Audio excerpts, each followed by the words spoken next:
नमस्कार, स्वागत है आपका क्रिकेट नेक्स्ट के यूट्यूब चैनल पे। मैं हूं साहिल मल्होत्रा और आज मेरे साथ हैं के श्रीनिवास राव, नेटवर्क 18 ग्रुप के स्पोर्ट्स एडिटर।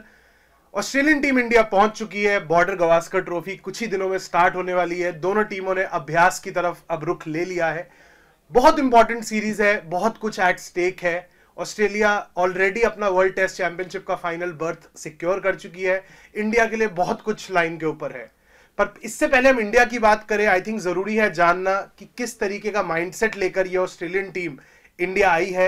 हर दौरा इंडिया का ऑस्ट्रेलिया के लिए बहुत डिफिकल्ट रहता है, बट इस बार जो हुआ ऑस्ट्रेलिया में पिछली दो सीरीज में, जब इंडिया ने जाकर, अगर मैं शोएब अख्तर की भाषा में बोलूं, जाकर उनकी वहां फेंटी लगा दी थी। और अगर आप लास्ट सीरीज याद करेंगे, एक वुंडेड इंडियन टीम जहां नेट बॉलर्स ने डेब्यू करा था, उन्होंने जाकर एक बहुत फेमस विक्ट्री करी।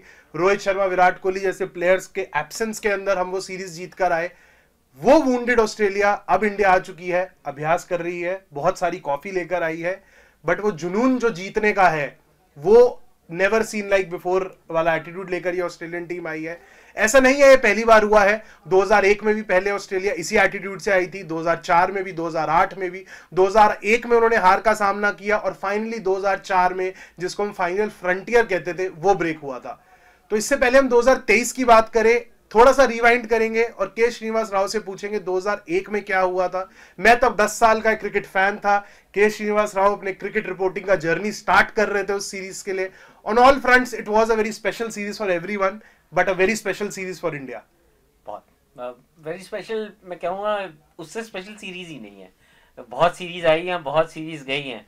2001 इंडिया वर्सेस ऑस्ट्रेलिया, उसका एक अलग एक फेरी टेल है, जो वो हमेशा वो इंडिया जैसे गाबा की विक्ट्री है, राइट, वो भुलाई नहीं जाएगी। It will never be forgotten. वैसे ही वो 2001 की पूरी सीरीज है, वो उसका जुनून और उसका मजा और उसका एक नॉस्टैल्जिया जो है, वो इनकम्पेरेबल था, इनकम्पेरेबल है, इनकम्पेरेबल रहेगा। हाँ, ऑस्ट्रेलिया काफी गुस्से से और काफी नाराजगी से इस इंडिया टूर पे आई है, और ऐसा ही कुछ जुनून था 2001 में भी। वो जब आए थे, गुस्से से नहीं आए थे, हालांकि वो एक माइंडसेट लेके आए थे।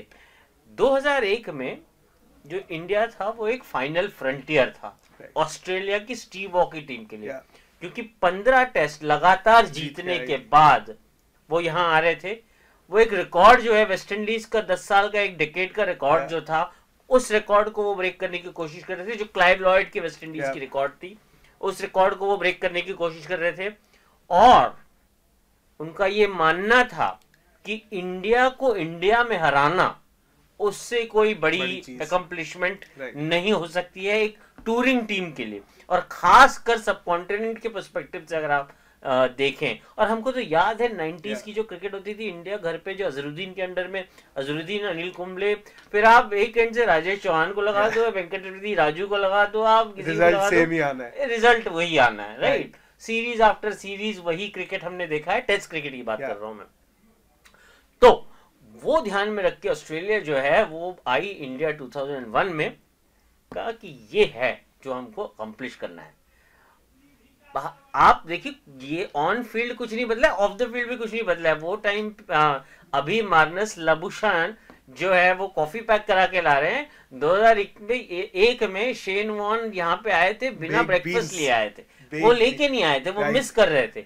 वो इतना बड़ा एक किस्सा बन गया था। आप गूगल कीजिए, जिनको आज पता नहीं होगा वो क्या है। शेन वॉर्न जो आज हमारे बीच में नहीं है, first time that India and Australia going to be playing, and Shane Warne नहीं है। I need to take a break to वो वापस डाइजेस्ट करने के लिए कि शेन वॉर्न हमारे साथ नहीं है, एंड्रू साइमंस भी नहीं है। खैर, तो बेक बीन्स का जो किस्सा था, उनको ब्रेकफास्ट में लगता था और बेक बीन्स उनको यहाँ पे मिला नहीं, और उसका कितना बड़ा कंट्रोवर्सी हुआ। तब तो खैर ट्विटर होता नहीं था, और तब इंस्टाग्राम से कोई सोशल मीडिया वगैरह को तभी कुछ होता नहीं था।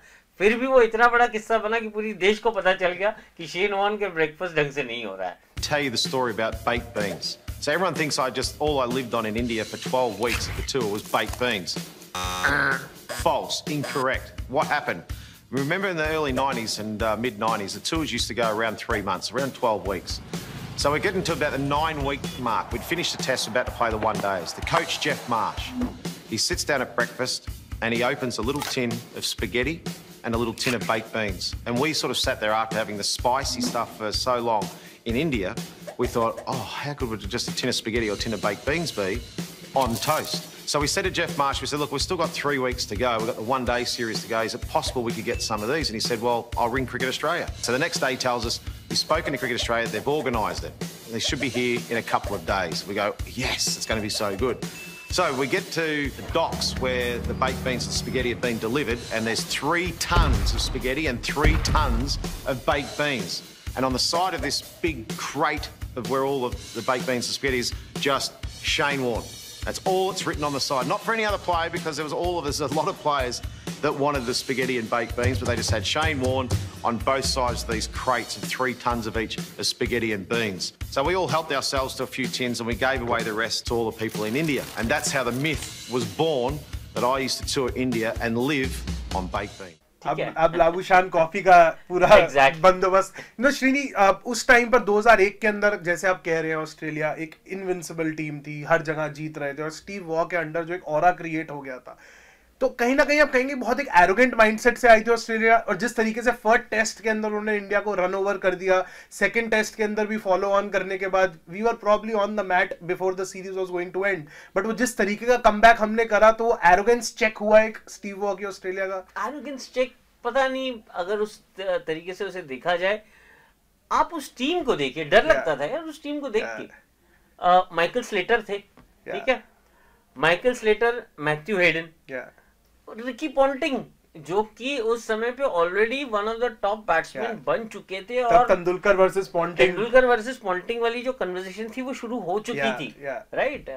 एंड वो जो एक लाइनअप थी ऑस्ट्रेलिया की, वो अटैक जो थी ऑस्ट्रेलिया की, आदमी मैथ्यू हेडन को देख के, उस फॉर्म में मैथ्यू हेडन को देख के मैच ऐसे ही दे दे यार, राइट। तो वो ऑस्ट्रेलियन टीम को मैं कह रहूंगा एरोगेंस के साथ आना, ऐसा मेरे ख्याल से it's not right way to put it, क्योंकि 15 टेस्ट अकम्प्लिश करके आप आ रहे थे, तो आप में वो कॉन्फिडेंस तो जो है उसका एक कारण भी है ना आपके पास कि आप क्या अकम्प्लिश करके आ रहे हो।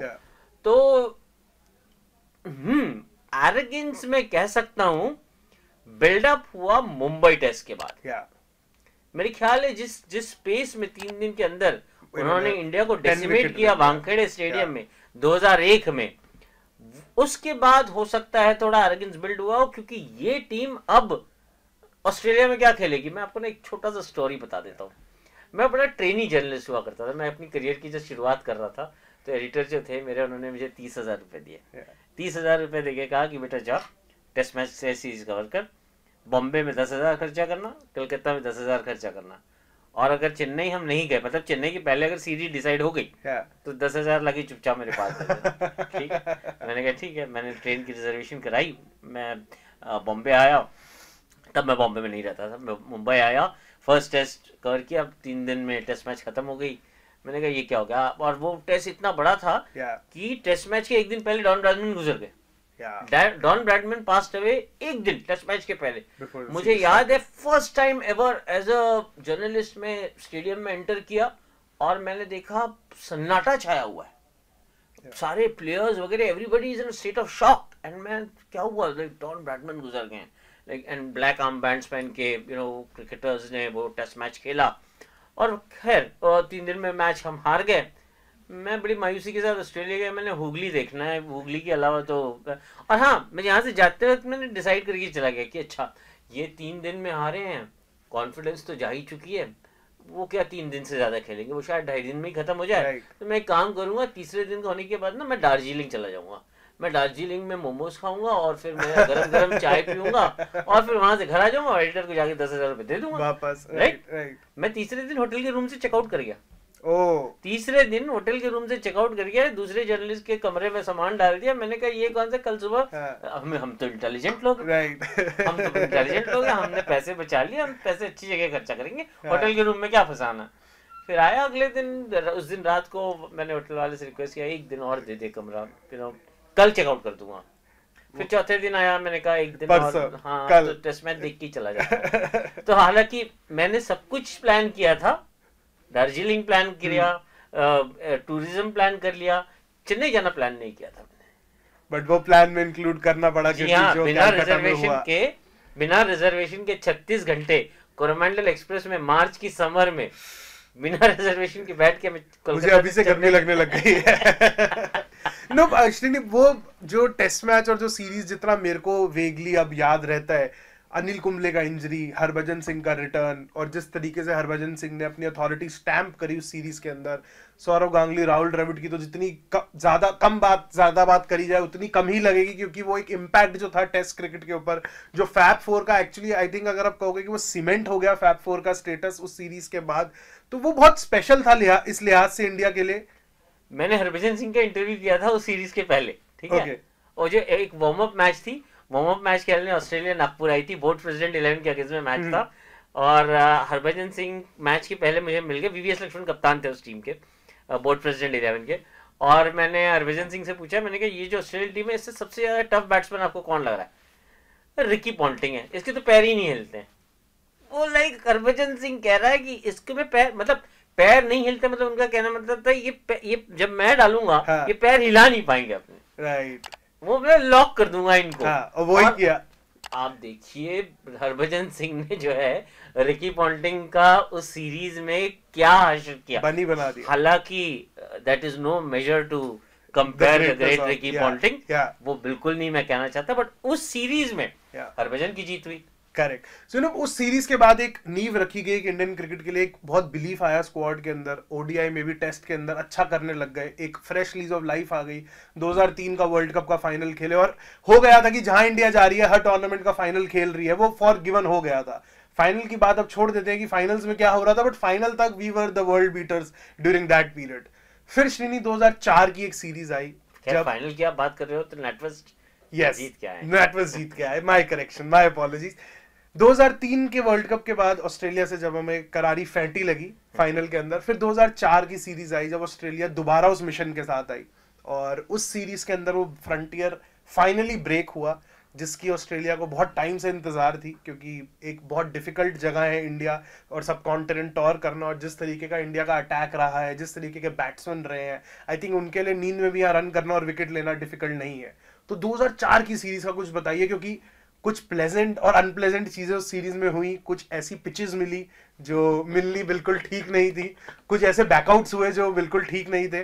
सो वो सीरीज के बारे में थोड़ा बताइए, 2004 में क्या था? मुझे तो 2004 का जो सीरीज है वो इतनी क्लैरिटी से कुछ चीजें याद है, और बिल्कुल क्लैरिटी से कुछ चीजें याद ही नहीं है, क्योंकि मुझे याद करना नहीं चाहते कुछ चीजें शायद कि अच्छा कह दूं, एक्चुअली नागपुर में टेस्ट मैच हो रहा है तो शायद बात करना जरूरी है। 2004 की जब बात करते हैं तो फिर ध्यान नागपुर पे ही जाता है, और वो एक मुझे याद है, मैं कहना नहीं चाहूंगा, ये सब कंट्रोवर्शियल बातें होती है बीसीसीआई में, लोग कहते हैं कि नागपुर में एक विभीषण था जिसने इंडिया को जबरदस्ती पॉलिटिक्स के चक्कर में मैच हरवा दिया। खैर मिल गया उस, हाँ वो तो खैर उस रास्ते मुझे जाना नहीं है, बट ग्रीन ट्रैक लेआउट किया गया था उस टेस्ट मैच के लिए नागपुर में।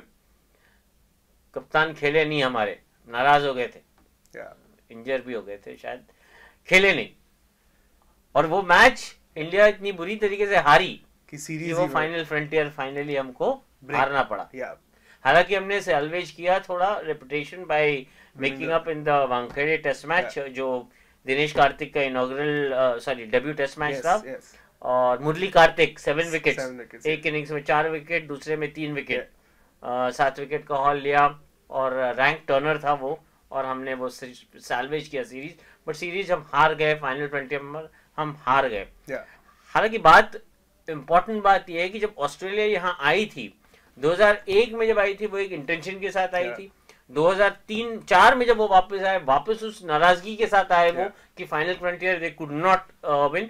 हाँ, यहाँ आने से पहले 2003 में जब वो घर पे खेले थे, इंडिया ने वो सीरीज ड्रॉ कर दिया था, वो भी एक डिसअपॉइंटमेंट रहा होगा, वो एक डिसअपॉइंटमेंट था उनके पास, that they could not retain the border Gavaskar trophy. फिर वो आए 2008 में, इंडिया वहां गई, वो सिडनी मंकी गेट वाली टेस्ट मैच जो है, बड़ा performance again by the Indian team, जो वहां पे फिर ऑस्ट्रेलिया जो थी उनको पता था कि ये टीम आके हमको टक्कर देके गई है, वही फिर ऑस्ट्रेलिया फिर इंडिया आई, एंड फिर 2008 तो हमें याद है गौतम गंभीर, the best batsman in the world at that time, the best batsman in the world at that time। तो 2008 में फिर इंडिया ने फर्स्ट टाइम टेस्ट का मेस उठाया, तो ये राइवलरी जो है ना ये बन रही थी तभी, it was in the middle of a beautiful story telling saga. ये राइवल तब 2001 और 2008 से बीच में ना ये राइवलरी जो है ये बनी है, पक्की है, और जिसका लुत्फ हम आज उठाते हैं।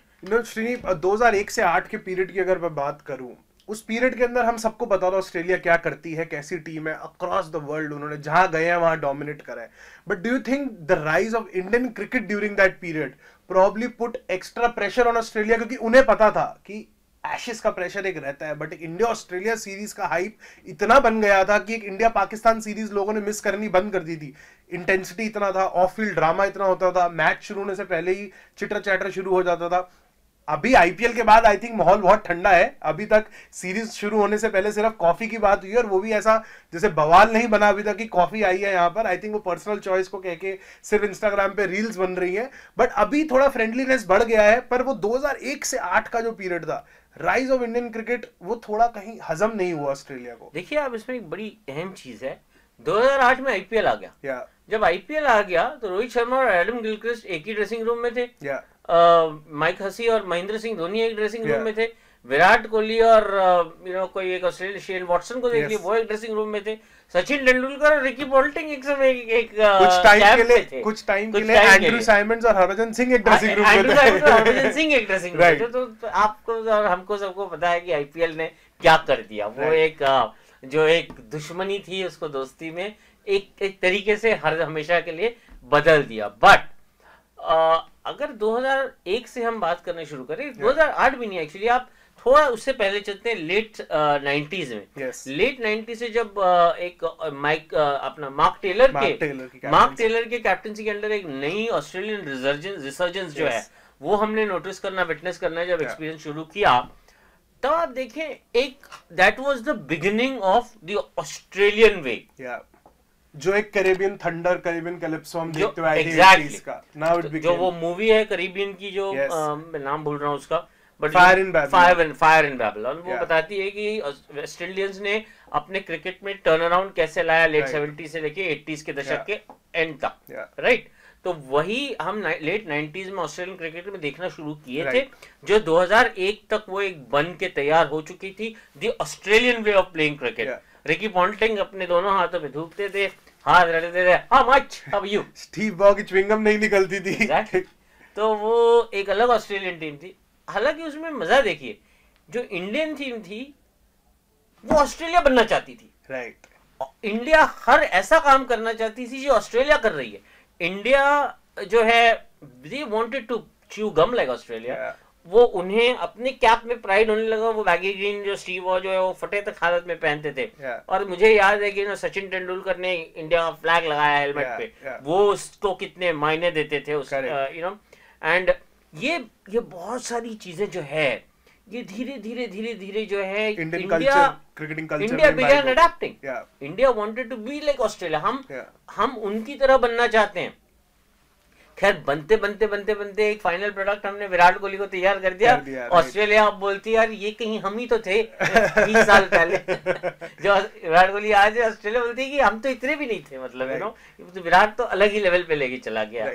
बहुत स्पेशल वो पीरियड था 2001 से लेकर 2008 तक का। इंडिया ने डोमिनेट करा, ऑस्ट्रेलिया ने फाइनल फ्रंटियर ब्रेक करा। वो फेमस 2008 की सीरीज हुई जहां पर कुछ इनफेमस एपिसोड्स भी हुए, बट उसके बाद जाकर 2011 ऑनवर्ड्स जैसे ही इंडिया ने डोमिनेट करा है, इंडिया ऑस्ट्रेलिया टेस्ट सीरीज के अंदर बॉर्डर गावस्कर ट्रॉफी 15 बार खेली गई है और 9 बार हिंदुस्तान जीता है, तो क्लियरली डोमिनेट कर रहे हैं। इंडिया में ही नहीं, ऑस्ट्रेलिया में भी करना शुरू कर दिया है।